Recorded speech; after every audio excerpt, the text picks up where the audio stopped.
السلام عليكم ورحمة الله وبركاته. اللهم صل وسلم وبارك على سيدنا محمد وعلى أهله وصحبه وسلم. ازيكم عاملين ايه؟ كل سنة وانتم طيبين، تعود عليكم الأيام بالخير يا رب. بنكمل معانا سلسلة نواعم العيد. عملنا البسكوت والكحك، هنعمل النهاردة البودفور. هنعمل بودفور جميل ان شاء الله، هيعجبكم قوي وهتقوموا تطبقوه وتعملوه بدل ما تشتروه من بره بالغالي. لا احنا هنعمله في ايدينا وهيبقى اجمل من محلات 1000 مرة. ما تنسوناش كده في لايك، كل من يخش قناتنا يشترك ويفعل الجرس يوصلكم كل فيديوهاتنا الجديده من مطبخ سلوى. بحبكم في الله. يلا كده نسمي ونصلي على الرسول عليه افضل الصلاه والسلام ونخش على المقادير. معانا كده مبدئيا كيلو الا ربع دقيق. هو المفروض كيلو دقيق، يعني انت هاتي كيلو دقيق، كيلو دقيق جميع الاستخدامات، او كيلو دقيق اللي هو الكحك والبسكوت. المهم ان يكون دقيق حلو، بس انا مش هاخده كله، انا همشي فيه تدريجي كده. يعني انا هو كيلو دقيق بس ممكن اخد منه كله الا ربع، ممكن اخد الكيلو بس هو هيبقى الكيلو. معايا نص كيلو زبده يا جماعه. الزبده الغريبه ان شاء الله هنعملها بالسمنه، لكن البودفور يحب الزبده جدا. فانا معايا نص كيلو، سيحته كده حاجه بسيطه عشان نشتغل فيه. معايا ربع كيلو سكر، او يعني زياده عن الربع 50 جرام 300 جرام. معايا 6 بيضات، هاخد 5 صفار بيض وبيضه واحده بس، هاخد 5 صفار بيض وبيضه كامله واحده بس. ومعايا 3 فانيليا. هنبتدي المقادير كده ونخش كده ونسمى ونصلي على الرسول عليه الصلاه والسلام. اهو نبتدي ننزل كده اهوت بالسمنه.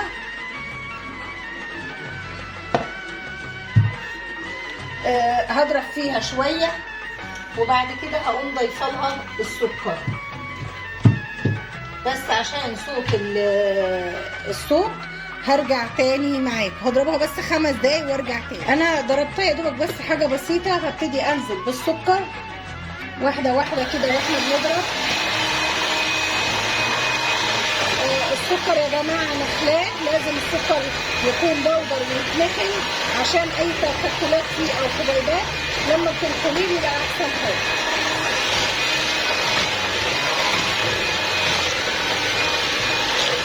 انا هتنيه اضرب السمنه والسكر مع بعض، هضربهم 20 دقيقه، ما يقلش عن 18 20 دقيقه. السمنه هو نجاح البودفور في العجن بتاعه ده، السمنه بالسكر.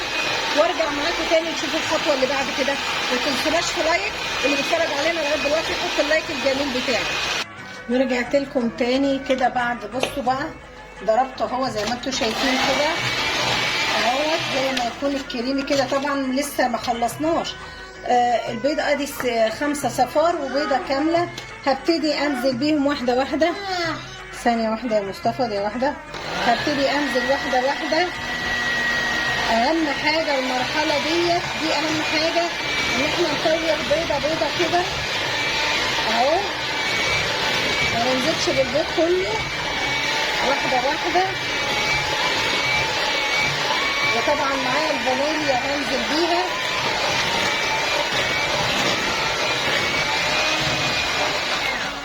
بس هبتدي انزل بس الصفار ده اهو، وهنزل الفانيليا وهضربه تاني اهو. معايا الفانيليا اهي 3 اكياس 4 اكياس زي ما انتوا عايزين اهو. هبتدي اضرب تاني لغايه ما تبقى زي الكريم شانتيه اللي احنا بنعمله بالكرة.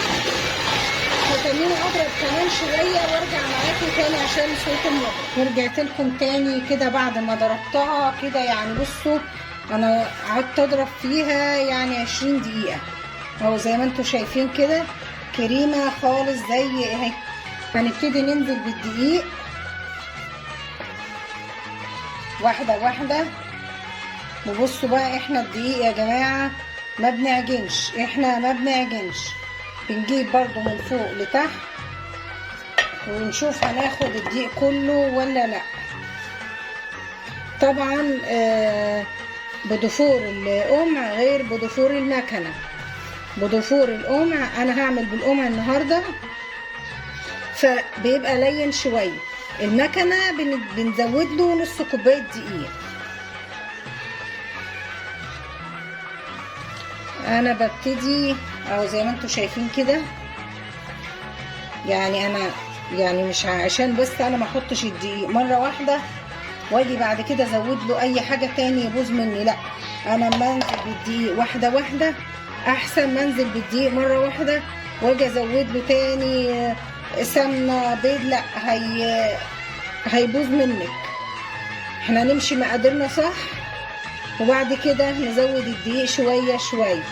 وبعدين الحاجات دي ما بتتعجنش، لا الغريبه ولا البدفور ولا البسكوت ولا القرص. احنا كل ما في الامر ان احنا الماده السائله بس بنتوهها في بعضها. هبتدي برضو اهو، هتاخد برضو مني شويه دقيق تاني عشان هي سايله اهي.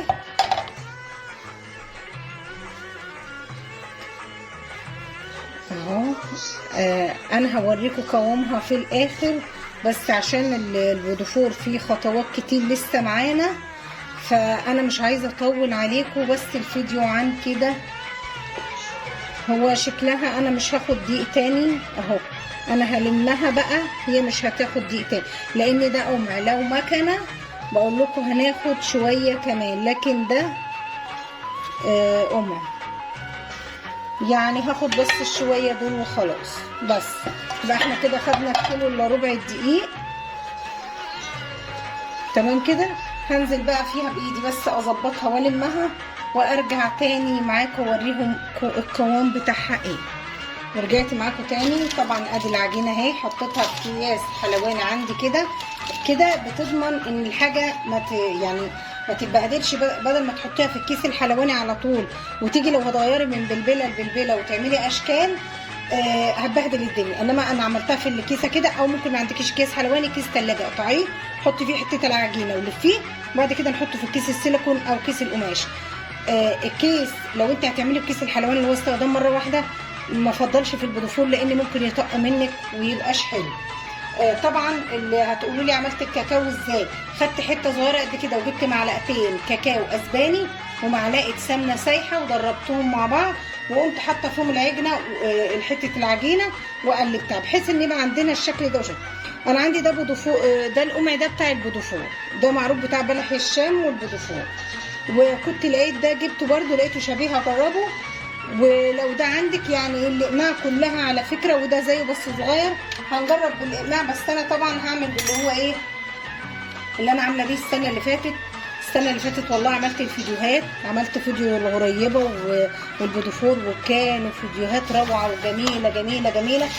بس بقى للاسف ان بابايا كان اتوفى فما قدرتش ان انا انزل الفيديوهات. الله يرحمه ويجعل مثواه الجنه يا رب. كل من يكون بيسمعنا في الفيديو كده يترحم عليه ويقول الله يرحمه يعني. كان ميت في ايام جميله والله، كانت ليله القدر، فالله يرحمه يا رب ويجعل مثواه الجنه. تعالوا بقى نشوف هنعمل. بصوا بقى هنعمل ايه بقى. انا بوريكم الصوانع ما بندهنهاش اي دهن، ما بدهنهاش. معايا كده باخد حته من هنا كده عشان ما ايه ما تبش، واقوم نازله كده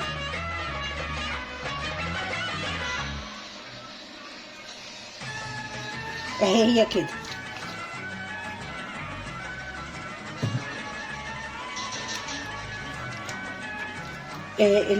الشكل ده بقى ايه ده، انت في ايدك بقى اعملي الاشكال اللي انت عايزاها زي ما انتوا شايفين كده. هنخبزه على فرن، هنكون مولعينه سابق يعني سابق يعني والع ومسخنينه. تاني هان هيكون هنخبزه على يعني بصوا درجة حرارة 150 يعني درجة حرارة واطية جدا. يا دوبك هياخد لون معاكي وهنطلعه ماشي. انا هعمل ديت وانا بشكل اللي هي الكاكاو. هرجع معاكم تاني عشان ما اطولش عليكم الفيديو. رجعت معاكم تاني زي ما انتم شايفين كده، شكلتهم كده اهمت بالقمع اللي هو اللي انا كنت معاكم. طبعا اللي بخلصها بحطها في التلاجة شويه، او هم في جو برد عبال ما ايه هبتدي اخبز. انا مشغله الفرن مسخناه، ومعاكم برده هوريكم التشكيله التانيه اللي هعملها بالكاكاو. ونرجع تاني. ورجعنا تاني بعد ما خلصنا سوا ادي اللي هو زي ما انتم شايفين ما شاء الله. عملنا اللي هو بالكاكاو واللي هو ده. هنعمل ايه الاول كده؟ يعني عايزين ناخدها عشان نسهلها على بعض كده. اسمعوا بقى كلام ياسين بقى. ياسين جه من عند نوره بقى وبيقول لكم اعملوا لايك كتير. معايا هنا دي نوتيلا سمراء ودي نوتيلا بيضاء. هنبتدي نحط الايه؟ هنعمله لايك يا مصطفى. هنعمل ايه بقى؟ هقول لكم. هنبتدي نعمل كده عشان بس تلزق. تمام؟ اهي دي بتسهل علينا بقى. يعني انا هعملها كلها الاول كده اهي، وهرصها مثلا هنا. هعمل الابيض كده وايه والاسمر كله، وارجع معاكم بقى في الايه في التزيين برضو اللي هو الاخراني بقى. هنشوف هنسيح الشوكولاته البيضاء والشوكولاته السمراء، وهنعمل حاجات حلوه ونواعم العيد بقى كده. وكل سنه وانتم طيبين يا حلوين، وعيد سعيد عليهم. واللي دخل القناه عندنا يشترك فيها قبل ما يخرج، واللي لسه ما حطش حط اللايك الجميل بتاعه ايه يحطه. قول لهم يا ياسين حطوا لايك بقى. حطوا لايك. لو مش عندكم كلمه هتتضرب. لا يا ياسين بقى كده اطلع من القناه. هخلص بقى كده وارجع لكم تاني عشان العيال دي عامله دوشه. يعني انا بصوا هخلص كده اللزق كله وهنرجع اقول لكم نعمل ايه تاني. يلا دوسوا لايك. ورجعت معاكم تاني. شايفين انا بصوا عملت كله كده اهو زي ما انتم شايفين كده. هنبتدي نعمل الموضوع ده بيسهل معانا بسرعه. يعني هبتدي مثلا واحده زي دي كده اهي. هبتدي اعملها كده اهي. انا مسيحه بقى الشوكولاته اللي هي البيضه اهي. تمام. هنعمل النص مثلا كده اهي، ونقوم ايه حاطينها على اكياس بلاستيك كده بحيث ان هي اهي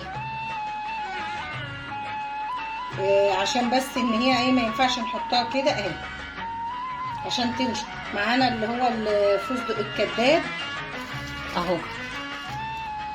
هنعمل برضو ديت اهيت زي ما انتوا شايفين كده اهو. تمام كده. وبرضو هننزل بيها كده تشكيله يعني. وممكن نحط الاسمر بقى لوحده هنا والايه. وممكن نقوم عاملين ايه كمان اللي هي بنكسيها كلها كده اهي. شايفين كده اهي زي ما انتوا شايفين كده اهي. وهنبتدي مثلا هي كتشكيلات يعني اهي مثلا تعريجات كده اهي للشوكولاته دي. اكمل الكميه بقى عشان بس انا مش عايزه وقت الفيديو يكون طويل. انا اوريكم اهي الشوكولاته دي بتتسيح على حمام مائي. يعني بنحط ميه سخنه وبنقوم حاطين البشرين الحاجه عليها ونقوم عاملينها اهي. بتاع فصلت. وما تنسوناش في اللايك ونرجع تاني. رجعت لكم تاني يا جماعه. انا رحت اشتريت البودوفور ولقيته غالي قوي قوي وجبته في العلبه دي، والعلبه دي غاليه جدا. يعني رحت جبته من محل البودوفور ولقيته غالي قوي قوي قوي قوي. مش عارفه اعمل ايه. ايه رايكم بقى؟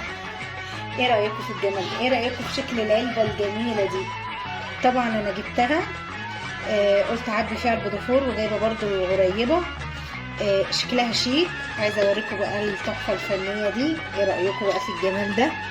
يا نفسي بس اقرب لكم كده وشوفوا يعني. وعلى فكره يا جماعه مش العلبه دي بس، ما شاء الله رميلي يعني يجي علبتين قد دي. بس انا قلت اصور معاكم العلبه دي كده زي ما انتوا شايفين كده الجمال. الكيلو البودوفور بره، كيلو البودوفور ده اللي انا عاملاه ده الدايب بالتزيين بالجمال ده كله وصل ل 250 جنيه و200 جنيه. يعني بصراحه السنه دي حاجه غير عاديه في الكحك وفي البسكوت وفي البودوفور.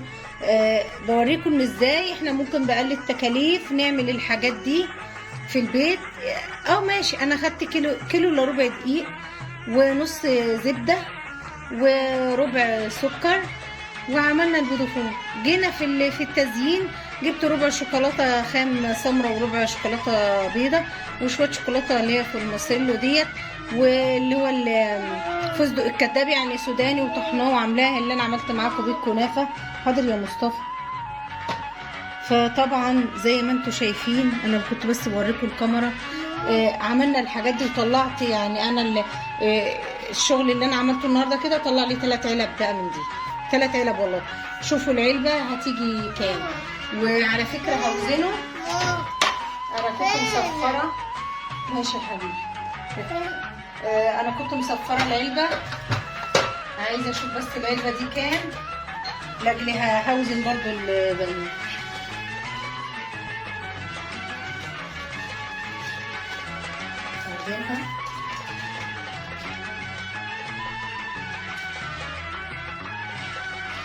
العلبة دي كيلو 100 جرام. العلبة دي كيلو 100 جرام. أنا عملت 3 علب، يعني عندي المقدار 3 علب.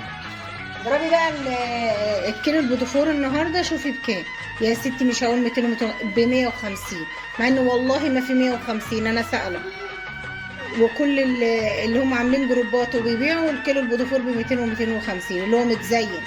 اللي هيقول لك 150 ومش عارفه 120 ده اللي هو بيعملوه بس ويدوه لهم هم يزينوه في البيت، لكن عشان متزينوا في علبه اذا كان العلبه دي لوحدها بس انا شاريها ب 15 جنيه العلبه لوحدها بس. بس انا حابه ان انا اعرف يعني البنوتات الحلوه الصغيره وستات البيوت كل الشاطرين. اعملوا الحاجه في البيت وتبوظ مره وتنجح مره، واعملوا الحاجه. اول حاجه عيالكم هيفرحوا بيها وانتوا بتعملوها، هتحسوا ببهجه العيد وجمال العيد. ما تنسوناش في لايك. كل من دخل قناتي وما اشتركش يشترك فيها ويفعل الجرس عشان توصل له كل فيديوهاتنا الجديده من مطبخ سلوى. يعود عليكم يا رب العيد والايام كلها بالخير واليمن والبركات على امه محمد يا رب كده واجمعين. واستنونا كده ان شاء الله مع الغريبه، ان شاء الله حلقه تكون احسن كمان. وهقول لكم السلام عليكم ورحمه الله وبركاته.